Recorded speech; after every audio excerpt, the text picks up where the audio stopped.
qoftan maanta inay indhaha u shitaan rabaano feer gabar ma dhageyso ani adina xiriirkeena soo afjaraan rabaa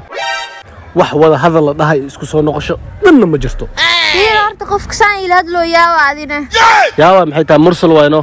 mursal kaane aan mursal wax la dhahay ma ba aqaani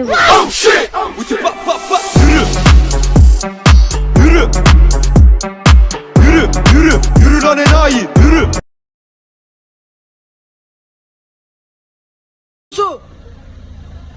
ورشوشو مين مخلص دماء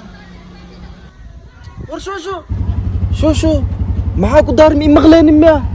مغلين محيديس أنا ما يوعي بسم الله هل ساعة قيلنا ولا شيء وحدة من سانتا لمكو سومالي سيريا إنا وجي واي سعدر كيسك سو بدل واتنا سومالي سيريان لقاها علاس كده سومالي سيريان كداوي بس واي به سوقلها واتنا يا ورسوقل maxaa dhoosa Soomaali Siiriyana imaani soo galhay ku maqleenino Ditoro gabadha muddo dhagaha wax ma ka maqloosay ii daaway walaalkay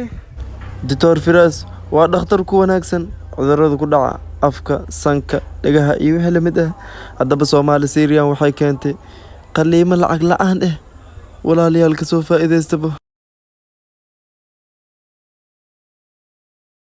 gabadheeda waxa ku dhaca taleefanka walaalabe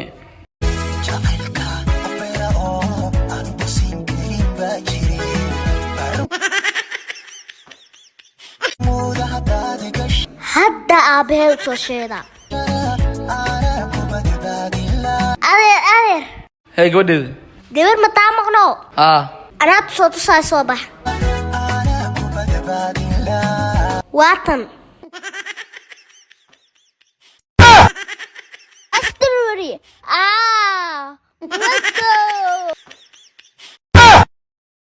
waa sheeko kale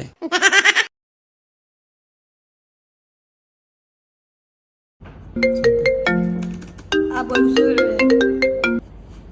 inta alex danjimaya walaal soo dhaw maxaan ka caabiyaa waa dhabahay wiilkii daraad idin la soo xiriirayo waa walaalkay waa ku gartay soo dhaw walaal $1 oo deemi igu soo shubi kartaa wan xbadka maanta may walaal naga lacag ma dirno balay soorkaada waxa ku qoraysaa Ital Exchange application-kan la soo dig meesha lacagtaada ku shubo application-ka naftirkiisa iga la hadalno shirkadda Ital Exchange waxay diyaar kula tahay sarifka lacagaha sida OneXBet